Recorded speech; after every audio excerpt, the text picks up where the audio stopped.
Selamat pagi, nama saya Louis Sebastian, nomor absen 17, dan juga rekan saya yang bernama Thea, nomor absen 16. Dan pada hari ini kita akan menjelaskan mengenai negara maju dan negara berkembang. Yang pertama adalah saya akan menjelaskan mengenai negara maju, yaitu Singapura.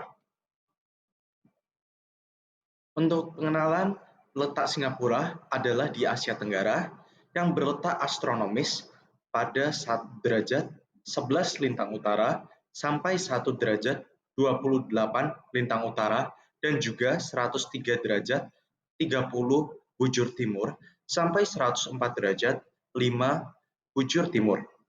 Letak geografis Singapura. Singapura terletak di ujung selatan Semenanjung Malaya dan juga Pulau Singapura memiliki luas sekitar 725,7 km persegi. Ini merupakan negara yang sangat kecil. Ibu kotanya adalah Singapura, sama dengan nama negaranya. Singapura juga tidak memiliki wilayah alami yang luas. Sebagian besar wilayahnya yang telah diubah menjadi perkotaan. Keadaan alam Singapura secara umum. Singapura adalah sebuah negara pulau yang terletak di kawasan Asia Tenggara. Wilayahnya sendiri terdiri dari sebuah pulau utama, yaitu Pulau Singapura dan beberapa pulau kecil di sekitarnya. Singapura juga tidak memiliki dataran yang besar atau kontinental, melainkan merupakan yang terdiri dari kepulauan. Dan Singapura juga memiliki iklim tropis dengan suhu rata-rata sekitar 26 derajat Celcius hingga 32 derajat Celcius sepanjang tahun. Keadaan alam secara khusus. Yang pertama adalah gunung. Singapura tidak memiliki gunung yang signifikan. Topografi wilayahnya cenderung datar. Yang kedua adalah sungai dan juga danau. Singapura memiliki beberapa sungai kecil yang melintasi pulau utamanya, seperti Sungai Singapura, namun sebagian besar sungai telah dimanfaatkan untuk pembangunan perkotaan. Yang terakhir adalah laut. Singapura terletak di wilayah pesisir dengan perairan yang mengelilingi. Lautan terpenting adalah Selat Singapura yang memisahkan antara Singapura dan juga dengan Malaysia. Perairan di sekitar Singapura sangatlah penting untuk perdagangan dan juga transportasi laut. Untuk keadaan alamnya sendiri, yaitu kita akan membahas mengenai kerawanan bencana. Tingkat kerentanannya tergolong rendah dibandingkan dengan negara-negara lain pada Asia Tenggara. Beberapa potensi bencana yang ada adalah seperti banjir, kebakaran hutan, dan juga peningkatan air laut. Ada banjir terutama karena curah hujan yang tinggi dan pembangunan perkotaan yang mempersempit aliran sungai. Kebakaran hutan adalah karena kabut asap dari kebakaran hutan di Asia Tenggara. Dan juga peningkatan air laut, yaitu Singapura rentan terhadap peningkatan air laut akibat perubahan iklim global yang terjadi. Singapura telah mengambil banyak langkah juga untuk mitigasi yang signifikan untuk mengurangi dampak bencana tersebut. Oke, sekarang kita akan lanjut ke karakteristik kependudukan. Pada sosial adalah masyarakat yang multikultural dengan beragam etnis seperti Tionghoa, Melayu, India, dan masih banyak lagi. Harmoni antar budaya juga menjadi ciri khas dengan perayaan festival agama dan budaya yang meriah.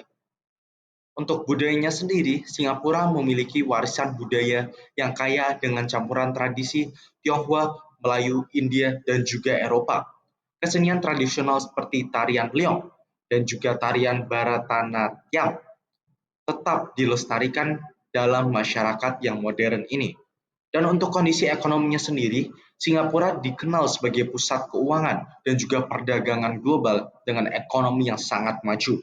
Model pembangunan yang inovatif dan juga fokus pada industri teknologi, keuangan, dan juga pariwisata telah memperkuat posisinya sebagai pusat bisnis utama di Asia.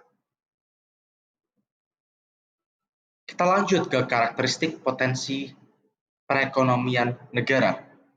Yang pertama adalah diversifikasi ekonomi. Negara ini telah berhasil ekonomi melalui pengembangan sektor-sektor pariwisata, layanan keuangan, dan juga teknologi dan manufaktur. Sumber daya manusia yang berkualitas. Singapura memiliki penduduk yang sangat terampil dengan tingkat literasi yang sangat tinggi dan juga akses yang sangat baik terhadap pendidikan dan juga pelatihan, dan juga penduduknya terdidik sehingga tingkat literasi tinggi dan akses kepada edukasinya sangat mudah.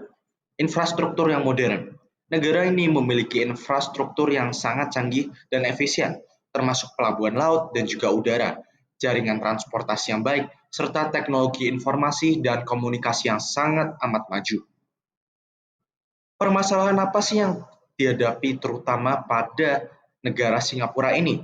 Yang pertama adalah ketergantungan ekonomi pada sektor tertentu, menghadapi tantangan diversifikasi ekonomi, karena ketergantungan yang tinggi pada sektor tertentu, seperti keuangan, perdagangan, dan juga pariwisata. Ketidakseimbangan ini juga meningkatkan risiko ekonomi dalam menghadapi fluktuasi global, ketimpangan sosial dan ekonomi. Ekonomi Singapura sangat maju, tetapi ketimpangan pendapatan antara masyarakat sosial masih menjadi permasalahan yang serius dan juga harus dipikirkan oleh negara sendiri. Untuk yang ketiga adalah keseimbangan antara pertumbuhan ekonomi dan juga lingkungan. Karena pertumbuhan ekonomi yang cepat sambil menjaga lingkungan hidup yang berkelanjutan, tetapi tekanan dari pembangunan infrastruktur yang berlebihan dan juga urbanisasi dapat menyebabkan degradasi lingkungan yang signifikan. Baik, itu saja dari saya. Terima kasih dan lanjut ke partner saya, Thea. Selamat pagi, hari ini saya akan mempresentasikan tentang negara berkembang, yaitu Filipina. Oke, jadi letak Filipina ini ada di Asia Tenggara dengan koordinat geografis 4 derajat 23 LU hingga 21 derajat 25 LU dan 116 derajat 40 BT hingga 126 derajat 34 BT. Dan ibu kota dari negara Filipina ini adalah Manila. Keadaan alam. Secara umum, iklim Filipina bervariasi dari tropis di dataran rendah hingga subtropis di dataran tinggi. Musim hujan dan musim kemarau dapat mempengaruhi berbagai wilayah dengan cara yang berbeda-beda. Keadaan alam yang spesifik, contohnya pegunungan. Ada Cordillera Central dengan ketinggian sekitar 2.922 meter di atas permukaan laut dan Sierra Madre, yaitu pegunungan panjang dengan view yang indah. Lalu, Filipina adalah salah satu negara yang rawan terhadap berbagai bencana alam dan kejadian ekstrem. Contohnya, gempa bumi, siklon tropis atau yang lebih dikenal sebagai typhoon, dan aktivitas vulkanik. Lalu karakteristik kependudukannya secara sosial, ekonomi, dan budaya. Pertama, secara sosial. Etnisitas dan bahasa Filipina dan bahasa. Filipina adalah rumah bagi berbagai kelompok etnis dengan bahasa Tagalog atau Filipino sebagai bahasa resmi. Lalu karakteristik ekonominya. Pertama, ada pertanian. Meskipun sektor pertanian masih penting, ekonomi Filipina semakin bergeser ke sektor jasa dan industri. Yang kedua adalah industri dan jasa. Filipina memiliki sektor industri yang berkembang termasuk manufaktur, teknologi informasi, dan jasa keuangan. Lalu yang terakhir ada budaya. Agama. Mayoritas penduduk Filipina menganut agama Katolik Roma sebagai hasil dari pengaruh kolonialisasi Spanyol pada abad ke-6. Festival dan tradisi. Sinulog di Cebu, Ati-atihan di Kalibo, dan Dinakyang di Ilolo. Tradisi ini mencerminkan sejarah dan warisan budaya negara tersebut. Lalu karakteristik potensi perekonomian negara ada apa saja? Pertama, potensi perekonomian negara mereka dipengaruhi oleh sumber daya alamnya, lalu sektor pertaniannya, ketiga ada industri manufaktur, pariwisata, dan yang terakhir adalah BPO atau business process outsourcing. Lalu, apa permasalahan utama yang dihadapi oleh negara Filipina? Yang pertama ada kemiskinan dan ketidaksetaraan sosial. Lalu, ketahanan terhadap bencana, korupsi dan tata kelola pemerintahan, pendidikan, dan yang terakhir ada pengelolaan lingkungan dan perubahan iklim. Terima kasih sudah mendengarkan, semoga bermanfaat.